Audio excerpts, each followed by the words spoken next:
April's movie of the month.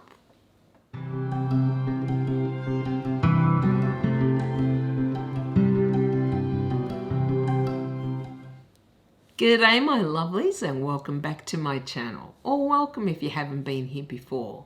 My name is Kathy, and this is where I talk about my plants and all my other pet hobbies. And today it is movie of the month for April. I can't believe we're in April already. Now if you're trying to figure out how I decide which film to feature, don't bother, because even I don't know how I decide. Really, sometimes it feels very random. I look at my list of movies, and I have a lot of movies, and I think, oh, I haven't talked about that one. I should talk about that one.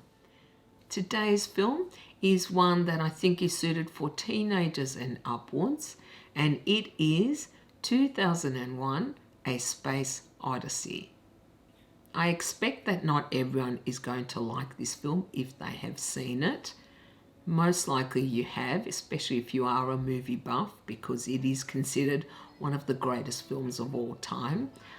I don't know if I would call it that.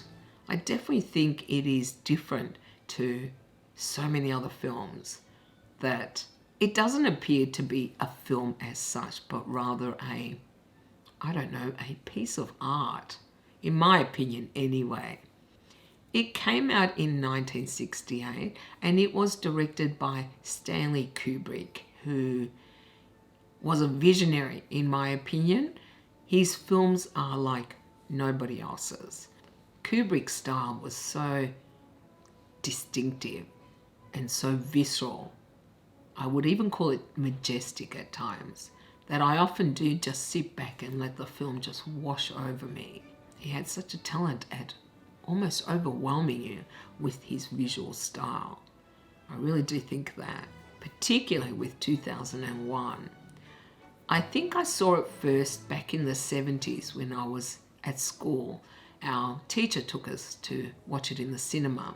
I don't remember much of it then, but I saw it again in my 20s in this wonderful little theatre called the Astor in St Kilda, I think it is. And the cinema itself is just beautiful because it is very much in the style of Art Deco, which I'm a big fan of. And I remember the seats were really, really hard because it was an old cinema, right? And this film is a long film. It is, I think, over 2.5 hours.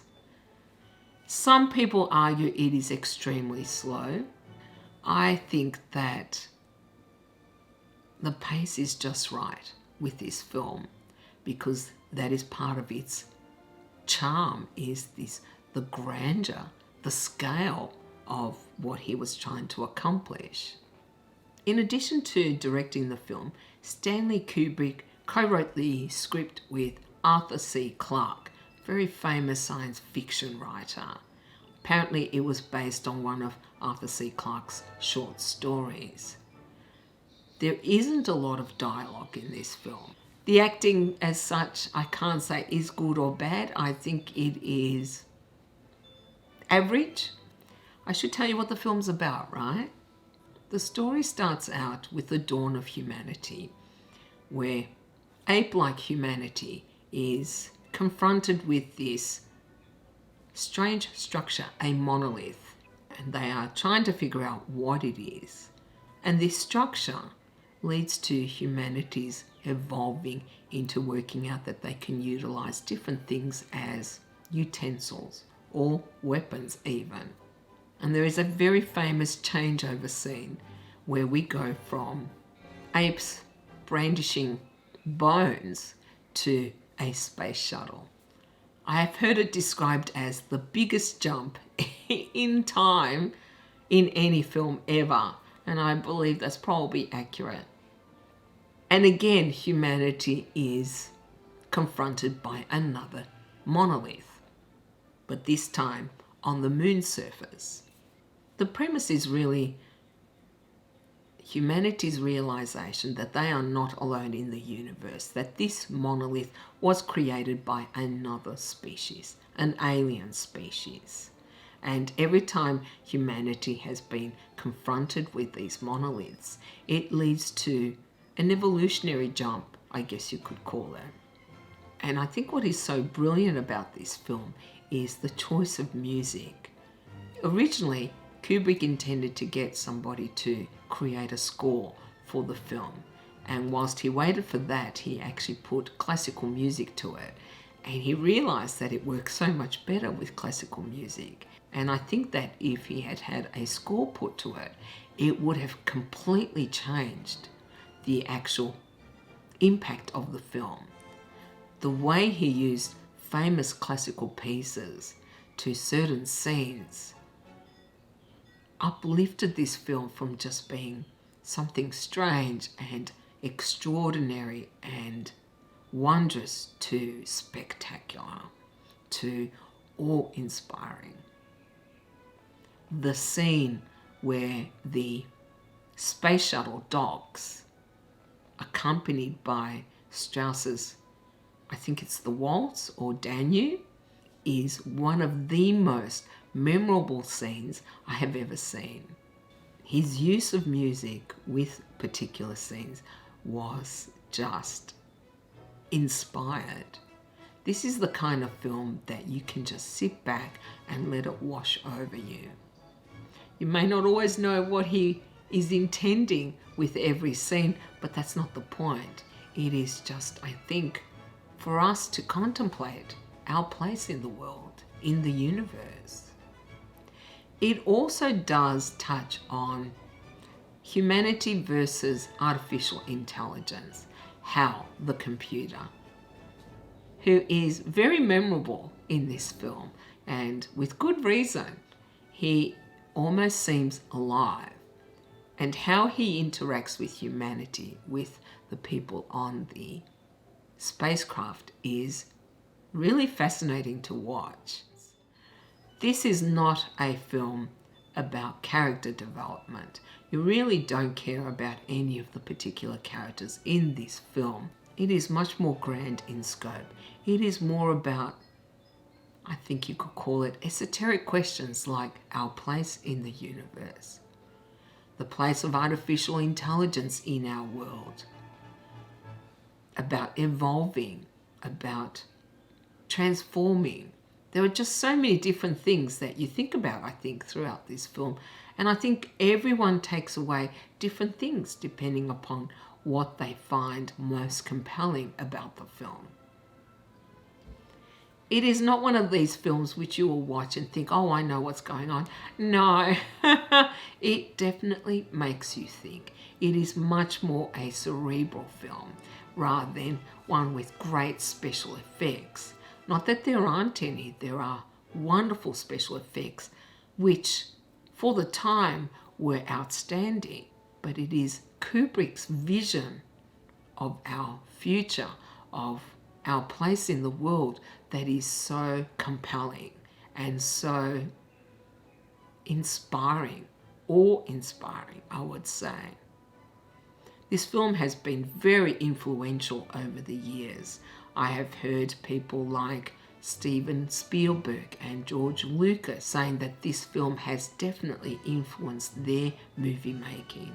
I believe that Martin Scorsese, who is a favourite director of mine, has also said that this is one of his favourite films.